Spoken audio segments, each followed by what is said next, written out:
What's up, y'all? Welcome back to the Emperor Atheist channel with your host, Emperor Atheist. Back again. That's right. And before I start, as usual, I'd like to thank all of my subscribers and all of the people liking my videos. Well, I even got to thank the haters, the ones who are disliking the videos. I love your comments because I love the haters' comments as well because I actually like to dismantle them when I have time. So, don't think that I don't be trying not to get back to y'all and to respond, but it'd be so many comments on a lot of other, either my older videos. So I try my best to respond back, and I'm gonna respond how you respond. If you talk stupid, then I talk stupid with you too. It's okay. But one thing about it, if I talk stupid, I'm gonna talk stupid and bring the facts at the same time. But still got the podcast coming, y'all. I still got the podcast coming. I don't want y'all to think I don't forgot about y'all or nothing like that, because that ain't the case. The podcast is gonna be serious. I'm gonna have a lot of good hosts on there. Not only hosts, but a lot of guests too. It's coming, and the book is still coming too. Why do you still believe in God? The Black Atheist Experience in America by one and only Emperor Atheist is coming very, very soon. It's gonna be on Kindle. It's gonna be in Barnes and Noble. Be on Amazon, of course, and other little bitty places that me and my publisher can kick it with. We're gonna do as big as we can. Hopefully y'all can make it a New York bestseller, you know what I mean? But I was just going over some more mythology. Basically, I'm doing this video because I'm just bouncing ideas in between my podcast and my book. And I'm just going back over some things on just why you should believe in this damn book called the Bible. It's basically a collection of, man, I don't even know what word to use, but it's gigantic as far as the amount of BS that's within this book. But just on just certain questions I want to ask, and these questions I actually like to pose. I'm not posing them towards atheists or secularists, but I'm actually want to give more atheists and secularists more ideas on how to basically defeat logical fallacies that religious people, not just Christians, but Muslims also come up with too. Because I look online sometimes, and I hear a lot of other podcasts where I hear the same cliched truism type logical fallacies. You hear them all the time, same ones. And matter of fact, I'm going to do my next video is going to basically be on religious logical fallacies, and I'm going to explain these logical fallacies to the T, so you'll be able to actually, whether you in a face-to-face conversation with a theist or this online or whatever, you'll be able to see them and acknowledge them as soon as these fallacies come up, because man, it's so many of them, it's a lot of them, arguments from ignorance. It's so many ad hominem attacks, straw man, which is probably the most popular logical fallacy used by theists to try to divert try to divert the dialogue when you actually corner them. Straw man is probably the most popular, but I'm gonna tip up on a whole bunch of other logical fallacies. But today I was going to speak on this bullshit Bible in concerns of people popping up from the dead, like a zombie apocalypse. And that's probably what I'm going to name this video, the zombie apocalypse of the Bible, because it's fucking amazing how. And before I even go any further, I want to put this verse in everyone's head. John 14:12, very popular verse. I used to love this verse when I was a theist. John 14:12 basically just says, verily, verily, I say unto you, this is Jesus speaking to the disciples. He says, verily, verily, I say unto you, that these things that I'm doing now, he said, you will do greater. So, because I go unto my Father. Now, this verse is very, very important, because it's going to tie into what I'm basically the point I'm going to make about the rest of the bullshit verses in the Old Testament and the ones I'm going to lead up to in the New Testament, where all of these people resurrect from the dead, and no one ever even speaks about it or talks about it.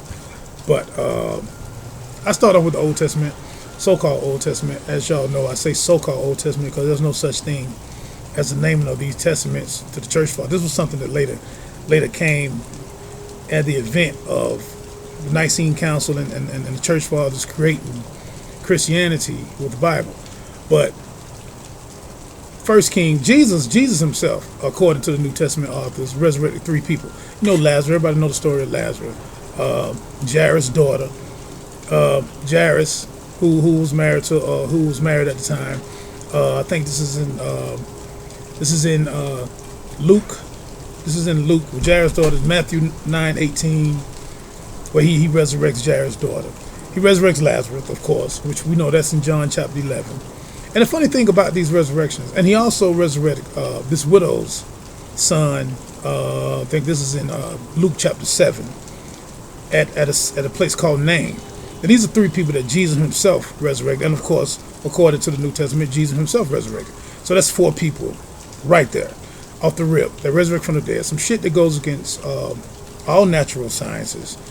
We've never seen anything like this. But I'm going to reflect back to John 14:12. According to Jesus himself, he says that these miracles that I do, you will do even greater because I go into my Father. Now, a lot of translation says works, and some translation it does say it's miracles. And this Greek word can be used as miracle works or whatever. It don't matter, works. But think about it. We've never seen any of this done in our real lifetime because things like this only happen in mythical stories and folklore. But the funny thing about it, it's almost like a banality, and what I mean by banality, a truism or a cliche. It was like a normal thing in the New Testament time or biblical times. You got all these people. Oh, and let me not forget, when you go to Matthew chapter 27, verses 52 to 53, and I know everybody's also familiar that this is one of the resurrection stories, but this is the only out of all of the four Gospels who supposedly speak about this resurrection of this Christ. Matthew is the only one that actually, the author of Matthew is the only one that actually mentioned people, an unnumbered amount of people. We don't know how many people it was, but it's ridiculous. It's almost like a zombie movie. It said people just bust up out their graves and actually went to see people in Jerusalem. I mean, just go to Matthew. Those who are not familiar with it, I'm sure you are. Say these graves bust open when Jesus was on the cross, and these people actually bust up out their graves to go and greet people and I guess talk to them, have tea and shit. I don't know what the fuck they were doing, but that's a problem. It's a problematic thing with that because, and I'm going to go back to the other verses, and I want y'all to keep in mind what I said about Jairus' daughter, because there's a lot of people, even Peter and Paul resurrected people from the dead. So like I said, it's like a banality. It was a normal thing during that time. But this is the thing about the resurrected people of Matthew. It never says that they died again. Did these people die again? Because according to the Bible, I mean, once the first resurrection, if you resurrect one time, then you're going to die again, you're going to resurrect twice? I mean, the Bible speaks basically against that. So what did these people go? These people that resurrected in Matthew chapter 27 verses 52 and 53, where did they go? Who did they talk to? Well, I know historians never spoke about that, and of course you had historians during that time, and I spoke about this in other videos. I speak about this all the time. This was something that should have been spoken about by Josephus, by Tacitus, by Pliny the Elder. None of these historians ever mentioned anything like this that was living during that particular time. Surely if Josephus, even though Josephus and Tacitus didn't witness a Jesus Christ, and they didn't live during his time, still they wrote about what they heard about this Jesus Christ. So if that's all you heard of, you didn't hear about people that came back from the dead and went and witnessed to other people. I mean, this should have been something that had been talked about for years. You had Philo of Judea, who's also a historian. You had Seneca. I mean, you had historians, or what we would consider contemporary historians during the time of this so-called Jesus. But none of these people, not only did they never mention Jesus, the contemporary historians, but they never even mentioned anything like this ever. Just like I said before, dealing with King Herod, when he supposedly had killed all of these Hebrew children looking for Jesus. None of this is mentioned. But Josephus and a lot of historians mention all of the stupid stuff that King Herod did. But why would they leave that out? And this just goes to show you that these are mythical writings within the Bible. This just basically helped me make my other point. But like I said, Jesus himself, he raised the widow's son at Nain in Luke chapter 7. He raises Lazarus from the dead in John chapter 11. He resurrected. He resurrected some kind of way. God resurrected him. Then you go to Acts 9:36, where Peter raises this disciple, this female named Tabitha. All of these resurrections, even Paul in Acts 20, he resurrects this character named Eutychus or Eutychus. All of these people being resurrected during this particular time, this was a normal thing. But yet in today's society and in today's reality, we know this doesn't happen. And why does it not happen? Because it never happened in the first place. Wouldn't there be men of God or women of God today that would have the powers or would be able to pray to this particular invisible being and say, hey, resurrect my son or my daughter who just died from cancer in Eggleston Children's Hospital, or resurrect this person, or resurrect that person? We never seen anything like this. So it's like, I mean, today we can't even see people being healed from HIV and AIDS or Ebola. People are dying from left and right. People are dying in wars. But back to John 14:12, where Jesus told the people that all of these things that I'm doing, you'll do greater. But we don't see this happening, which proves John 14:12 to actually be a hoax first, not to be a reality. Then you go to the Old Testament, and you go to 1 Kings chapter 17, I think.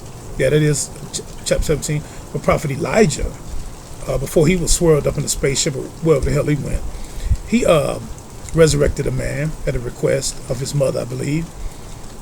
Just popped up, just popped back up to life. Then you go to 2 Kings chapter 4, where you see Elisha, who was a prophet who took the place of Prophet Elijah. Is a Shunammite woman, and she couldn't have children at first. Those who are familiar with the story, it's in 2 Kings chapter 4. I know you go read the story. The Shunammite woman, this is a particular tribe, I guess, in biblical times. Anyway, she couldn't have children, and her husband was old. So anyway, she went to Elijah, and Elisha prayed, and she wound up having a son. But I guess years later, her son died of a heat stroke or something happened while he was working in the field. She came back to Elisha and asked him to bring him back to life. Elisha goes out there, stretches himself across, put his body across and whatever, and the little boy sneezes seven times and he's back to life. I mean, this shit is basically better than Alice in Wonderland stories. These are great stories. Great stories. I mean, it's nice. It'd be nice movie stuff for movies, but in reality it's not acceptable. It's not plausible at all. Matter of fact, the same Prophet Elisha, when he was dead, there was a war going on, and this was in Kings 13:21, 1 Kings 13:21. A soldier actually fell on his dead bones, and popped back to life. That's how powerful Elisha's bones were. And if you believe something like this, then you might as well believe in Jack and the Beanstalk. You might as well believe in kryptonite killing Superman. You might as well believe in all of that stuff if you believe that somebody, a dead soldier, fell on the bones of Elisha and popped back to life. First of all, why was Elisha's bones even exposed where a dead soldier could fall on his bones? That's the first question that you should be asking if you believe in stories like this. But the point I'm making in this video is all of the normalcy of dead people come back to life. Zombie apocalypse, as I said earlier. But yet, in this day and time, same thing with Noah's flood videos I made, same thing with God feeding hungry people out of the sky. These are things that we've never seen and probably never will see. It's just not reality.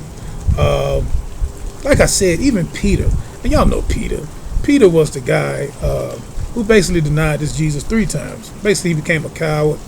When it was time to really get down and actually show your faith, he denied Christ 3 times. That's Christ so-called prophesied that he would.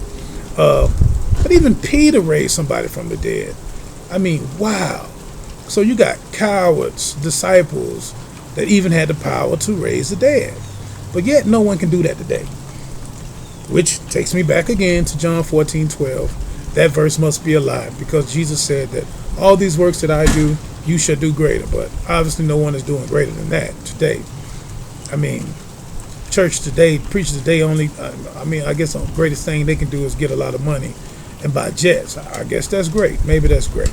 But it just shows and proves that these things should not be taken as literal writings of some omniscient God. But these were writings of men who believed in strong imaginative things, like resurrecting people from the dead. I mean, and you can find stuff like this in all type of mythological stories. I mean, you go all the way back to the Egyptian stories of Heru and his mother Aset and Asa. And for those who are not familiar with those terms, you know the Greek, most about the Greek terms, Osiris and Isis and Horus. And you go back to these Egyptian myths about how Osiris was chopped up into different pieces and was brought back to life because they couldn't find the phallus, but he was eventually brought back to life. All these type things can be found not only in Egyptian and ancient African myths, but in Greek myths of gods and goddesses coming back to life, of men coming back to life after death. So the Bible and the New Testament, Old Testament is not doing anything different. It's just actually just basically plagiarizing myths from its older brothers and sisters of mythology. I mean, even when you go back, and I think I mentioned this in my video about Noah, even when you go back to Noah's flood and that whole story, that whole paradigm is nothing special. I mean, when you actually look at Noah as a character, and then you go back to a character in a more ancient book, a Sumerian text, called the Epic of Gilgamesh, and you go to a character named Utnapishtim. This particular man did the same thing. He was the god in that particular storyline was Anu, and it was the same storyline of people. Anu was tired of the people and how they was not following the commandments, so he got Utnapishtim to build this ship or this vessel, and he was going to flood the world. And this book, and this particular story, the Sumerian tablets called the Epic of Gilgamesh, is thousands of years older than the Bible and the Old Testament. So just go look for yourself, and you'll see the proof is in the pudding. That these are not unique stories. They're not unique to the Bible or the Quran. They're not just special ideas that some omniscient or omnipotent God came up with. So basically, I guess just to sum it all up, it's all bullshit. It's all make-believe. It's simple as that. But once again, I'm the Emperor Atheist. Thanks for watching my videos, liking my videos. Like I say, special shout out to the haters, those in the comments. When I have time, I do comment back. But like I said, it's fun busting you up, and it's fun exposing your logical fallacies. And that's why my next video is going to be on religious logical fallacies and how to expose them. So once again, man, I appreciate y'all support, and I'm Emperor Atheist. I'm out. Peace.